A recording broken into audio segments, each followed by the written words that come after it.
आखिर भारत को सबसे बड़ा धोखा दिया किसने? भारतीय सरकार ने, भारतीय ऑपोजिशन ने, मीडिया ने या किसने? आखिर क्यों सवाल पूछने पे ही सरकार और सरकारी तंत्र झिलमिला उठता है या फिर नेता कुछ ही सवालों को सुनकर पीछे के दरवाजे से भागने को आतुर रहते हैं? और ऐसा क्यों है कि जिस भारत में विद्वानों का जन्म हुआ उसी भारत में सवाल पूछने को गुनाह माना जाता है? नमस्कार, मैं गितुपर्णा शर्मा, असम के मशहूर शहर गुवाहाटी से। मैं बहुत समय से भारतीय राजनीति और बैठकों पे नज़र गिराए रहता हूँ। तो आज की वार्ता एक विशेष चीज़ पे हुई जो रिसेंटली बहुत लोगों के प्रश्न और आकृति में भी आई। वो है भारत के रुपये का नीचे गिरना। भारत का रुपया जब मनमोहन सिंह जी की सरकार पे नीचे गिरा था, तब आपको याद है शायद भारतीय जनता पार्टी और प्रधानमंत्री मोदी, उस समय मशहूर मोदी जी कहा जाते थे, उनकी कुछ ऐसे फायरी स्पीचेस थे और भारत के इतने बड़े-बड़े लाइक संगठनों के मार्चेस, हंगामे, वो सब कुछ हो गए उस समय। पर आज जब भारतीय रुपया 90 को छू रहा है, कोई एक प्रश्न नहीं पूछता। सिर्फ ट्विटर में कुछ ट्रोल्स और फिर लोगों का ऐसा अनदेखापना क्यों? तो एक प्रश्न मेरे मन में आता है कि क्यों ऑपोजिशन, मैं किसी भी पार्टी का या फिर दलों का नाम नहीं लूंगा या फिर मीडिया हाउसेस उनका भी नाम नहीं लूंगा, पर जिनका दायित्व बनता है कि ये सब प्रश्न पूछे, क्योंकि भारत एक तरह से विद्वानों की धरती है और भारत विद्वानों की धरती इसलिए नहीं है कि विद्वान कुछ औपचारिक बातें करते थे, कुछ ऐसी बातें कर गए और उन्हीं के बाद आज तक कुछ हुआ नहीं, परंतु उन्होंने प्रश्न पूछा, हर चीज पे कटाक्ष लगाए। एक विद्वान अन्य विद्वान पर कटाक्ष लगाता था और प्रति उत्तर और प्रतिरूप भी पाता था। फिर हमने ये परंपरा, हमने ये क्यों छोड़ी? ये अनुशासन क्यों छोड़ा? अब गलत ये नहीं कि बहुत लोग सवाल पूछते हैं, लोग साधारण आदमी, साधारण जीवन से जुड़े सवाल ही नहीं पूछते। जो कांग्रेस और कांग्रेस की अलाइड पार्टीज वोट चोरी पे इतने सवाल पूछ रही थी, मैंने भी उस पे वीडियो बना और मैंने भी पूछा कि क्या सचमुच वोट चोरी हुई थी या नहीं। वही कांग्रेस या फिर उसकी अलाइड पार्टी अभी रुपये के 90 छूने पे कुछ बोलती ही नहीं। ये तो गलत है ना। आपको पता है ना कि जब रुपया 90 को छूता है तो उससे ऐसी चीजें जो हम दूसरे देशों से निर्यात करते हैं, इंपोर्ट करते हैं, उनका दाम बढ़ जाता है। और इसमें सबसे खतरनाक चीज है तेल। अगर तेल का दाम बढ़ा तो तेल के कारण से बहुत सा पैसा, डॉलर्स, वापस भारत के बाहर जाएगा। ये तो बाहरी चीज है। भारत के अंदर क्या होगा? भारत के अंदर ये होगा कि हमारे ही देश में ट्रांसपोर्टेशन महंगा हो जाएगा और ऐसे रॉ मटेरियल जो बहुत सारे चीज़ों में स्पेयर पार्ट्स या फिर इन चीज़ों में काम आता है, उन चीज़ों का महंगा होना तो निश्चित है। और इन बातों पे कोई सवाल क्यों नहीं पूछता? इन बातों पे आप प्रश्न क्यों नहीं पूछते? मुझे इस बात का गलत लगता है। हाँ, मैं मानता हूँ कि बहुत ऐसे चीज़ें हैं जिन पे आप गलत-गलत सवाल पूछते हैं, पर जहाँ सही चीज़ों की बात आती है, आप सवाल क्यों नहीं पूछते? और फिर आप जनता को गरियाते हैं, जो जनता आपको उठाती है। जनता मूर्ख नहीं है। जब 2024 में वो वोट हुआ था, भारत का सबसे बड़ा वोटिंग, तब आपने ज़रूर देखा होगा कि एक बहुत बड़ी मात्रा युवाओं के, उन्होंने ही हमारी भारतीय जनता पार्टी की कुछ हवाबाजियों को तोड़ा और तोड़कर उनको बोला कि हम पे ये नहीं चलेगी, हमें नौकरियाँ चाहिए, हमें काम चाहिए और उसके नोटा को वोट पे डाला। बहुत लोगों ने किया था।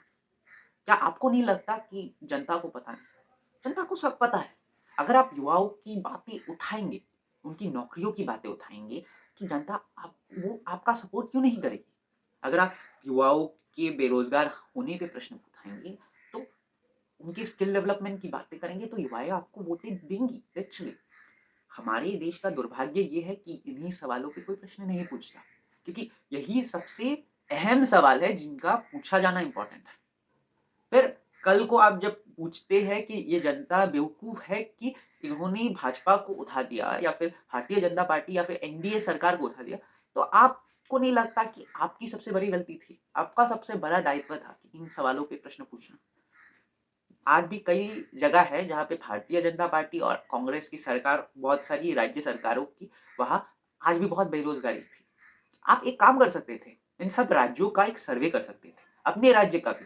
फिर आप अपने राज्य में पहले वो सुविधाएँ लाते, फिर आप उसके बाद बीजेपी, भारतीय जनता पार्टी पे कटाक्ष लगाते और जनता आपका सपोर्ट भी करती और तब बीजेपी आप पे कितनी भी हवाबाज़ियाँ के प्रश्न पूछती, उनका कोई तर्क नहीं बनता लोगों के सामने, क्योंकि तब लोगों को लगता कि आपने सही प्रश्न पूछे। आपने नहीं किया और इम्पोर्टेंट बात है कि अगर आप तब करते ना, तो लोगों को लगता कि एटलीस्ट इस आदमी ने, इस पार्टी ने शुरुआत तो की लोगों का सोचना। एक बात मैं हज़ार बार के लिए बता दूँ कि होगा अमीरों के पास ताकत, होगा अमीरों के पास पैसा, पर गरीबों के पास वो चीज़ है ना, जो अमीर कभी चाह के भी नहीं ला सकता, वो है बद्दुआ। ये वही बद्दुआ है, जब ये इंदिरा गांधी जी को लगी थी ना, क्या हुआ था तो सब कहानी मालूम ही है लोगों को। जब उन्होंने संतों को मरवा दिया था, उस कार्य के बाद स्वयं श्रीमती इंदिरा गांधी को उनके घर में मृतक पाया गया। एक कहानी राजीव गांधी की भी है, अभी के परिवार, गांधी परिवार में नई कहानी नहीं है। जब और ऐसा नहीं सिर्फ गांधी परिवार की बात है, ये बहुत सारे परिवारों की बात है, राज्य सरकारों की बात है। गरीब की बददुआ बहुत बड़ी चीज़ है। जब आपको ये भी प्रश्न पूछना चाहिए था, जब आपकी पार्टी सावरकर बोलती है, भारतीय जनता पार्टी से प्रश्न पूछना चाहिए था कि जब विनायक दामोदर सावरकर आपके कर्ता-धर्ता है, आप इनकी बातें करते हैं, तो क्या हुआ कि आपने हमारे ही कास्ट सेंसस पे एग्री किया? आप उस पे प्रति आरोप लगा सकते थे। क्या हुआ भारतीय जनता पार्टी को? पर आपने वो भी नहीं किया। आप तो उल्टा, जब एफसीआरए कानून लग रहा था भारत में फॉरेन फंडिंग के अगेंस्ट, तो आपने भारतीय जनता पार्टी का सपोर्ट किया।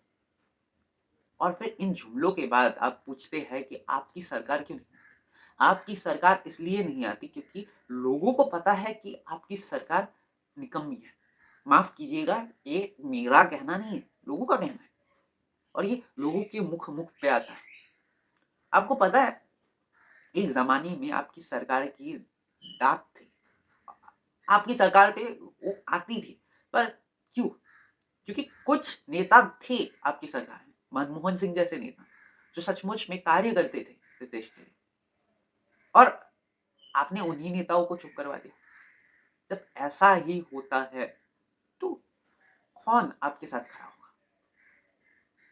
मेरा दिल इस बात से उखड़ता है कि भारत को एक दमदार ऑपोज़िशन की ज़रूरत है। एक ऑपोज़िशन जो भारत के इन पार्टियों को प्रश्न कर सके, क्योंकि मैं फिर कहता हूँ, ये भारत विद्वानों का देश है और विद्वान ऐसे ही नहीं बनते, प्रश्न पूछने से, प्रत्यारोप, आरोप लगाने से बनते हैं। आप चाहिए हज़ार फालतू के सवाल पूछ लीजिए, पर एक ऐसा सवाल भी पूछ लीजिएगा जिससे भारतीय युवाओं का, भारतीय जनता का, भारतीय आम लोगों का, आम नागरिकों का भला हो जाए। आपको पता है आप ही की पार्टी के शशि थरूर जी की इतनी इज़्ज़त क्यों है? क्योंकि वो सही सवाल पूछते हैं और आपकी क्यों नहीं?